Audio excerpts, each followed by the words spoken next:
Assalamualaikum warahmatullahi wabarakatuh. Saya Rizal Salom Barok dari kelas 3 Ekonomi Syariah. Di sini saya akan mempresentasikan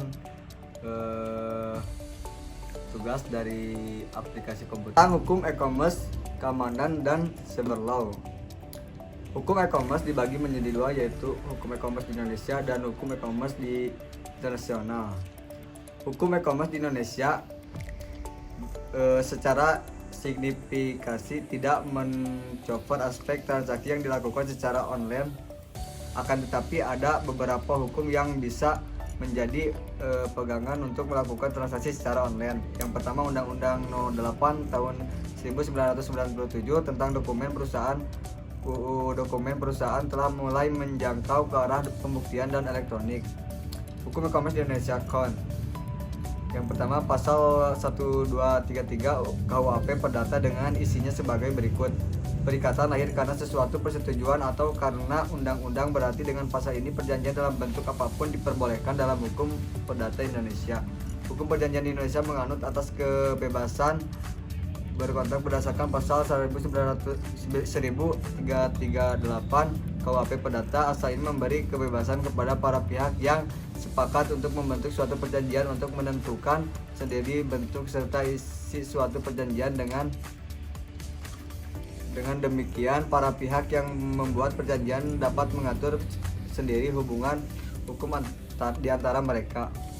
Selanjutnya ada hukum e-commerce internasional. Terdapat beberapa peraturan-peraturan yang dapat dijadikan pedoman dalam perbuatan peraturan e-commerce, yaitu UNCITRAL, Model Law on Electronic Commerce.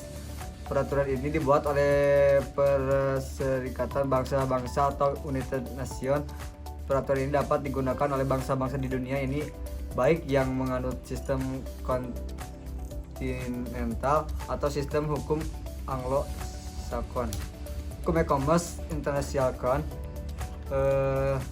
ada Singapore Electronic Transit (SETA). Terdapat 5 hal yang perlu digarisbawahi, yaitu tidak ada perbedaan antara data elektronik dengan dokumen tertulis. Yang kedua, sesuatu data elektronik dapat menggantikan suatu dokumen tertulis. Terus yang ketiga, penjual atau pembeli atau pihak-pihak bisnis dapat melakukan kontak secara elektronik. Selanjutnya, suatu data elektronik dapat menjadi alat bukti di pengadilan. Terus, jika elektronik telah diterima oleh para pihak-pihak yang berkesempatan, maka mereka harus bertindak sebagaimana kesepakatan yang terdapat pada data tersebut. Selanjutnya ada hukum e-commerce internasional KON. Yang ketiga, EU Directive on Electronic Commerce. Peraturan ini menjadi undang-undang pada tanggal 8 Juni 2000. Terdapat beberapa hal yang perlu digarisbawahi, yaitu setiap negara-negara anggota akan memastikan bahwa sistem hukum negara yang bersangkutan memperbolehkan kontrak dibuat dengan menggunakan sarana elektronik. Yang kedua, para negara anggota dapat pula membuat pengecualian terdapat ketentuan dalam hal kontrak untuk membuat atau mengalihkan hak atas real. Terus, kontrak yang diatur di dalam hukum negara. Selanjutnya, kontrak penjaminan. Selanjutnya, kontrak yang melibatkan kewenangan pengadilan. Terus ada cyber law. Cyber law adalah aspek hukum yang istilahnya berasal dari cyberspace law, yang ruang lingkupnya meliputi setiap aspek yang berhubungan dengan orang perorangan atau subjek hukum yang menggunakan dan memanfaatkan teknologi internet yang dimulai pada saat mulai online dan memasuki dunia cyber atau maya.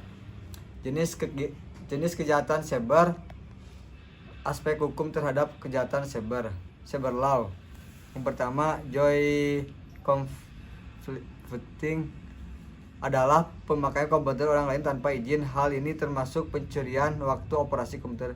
Yang kedua, hacking adalah mengakses secara tidak sah atau tanpa izin dengan alat suatu terminal. Yang ketiga, the Trojan horse, memanipulasi data atau program dengan jalan mengubah dan atau instruksi pada sebuah program, menghapus, menambah, menjadikan tidak terjangkau dan tujuan untuk kepentingan pribadi atau orang lain. Terus, data RKG adalah menyangkut bocornya data keluar, terutama mengenai data yang harus dirahasiakan. Terus selanjutnya ada data data dinding, yaitu suatu perbuatan mengubah data valid atau sah dengan cara tidak sah mengubah input atau output data. Terus selanjutnya ada data diddling, yaitu suatu perbuatan mengubah data valid atau sah dengan cara tidak sah mengubah input atau output data. Selanjutnya to prostate data conversion atau diddling, yaitu penyajian data komputer. Selanjutnya software privasi, yaitu pembajakan perangkat lunak terhadap hak cipta yang dilindungi hak. Cyber law, aspek hukum terhadap kejahatan cyber.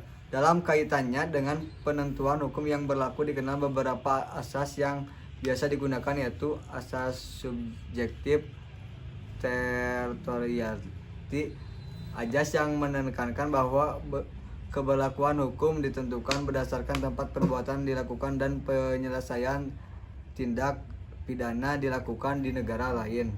Yang kedua, ajas objektif territoriality, ajas yang menyatakan bahwa hukum yang berlaku adalah hukum di mana akibat utama perbuatan itu terjadi dan memberikan dampak yang sangat merugikan bagi negara yang bersangkutan. Ketiga, ajas nationality, ajas yang menentukan bahwa negara mempunyai jurisdiksi untuk menentukan hukum berdasarkan kewarganegaraan pelaku. Yang keempat, ada ajas prinsip, ajas yang menekankan jurisdiksi berdasarkan kewarganegaraan korban. Yang kelima, ajas universality, ajas ini menentukan bahwa setiap negara berhak untuk menangkap dan menghukum para pelaku pembajakan. Selanjutnya ada cyber law cons, ada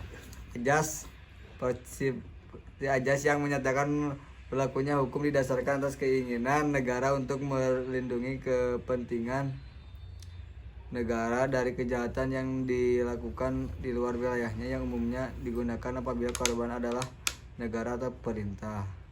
Sekian dari saya. Assalamualaikum warahmatullahi wabarakatuh.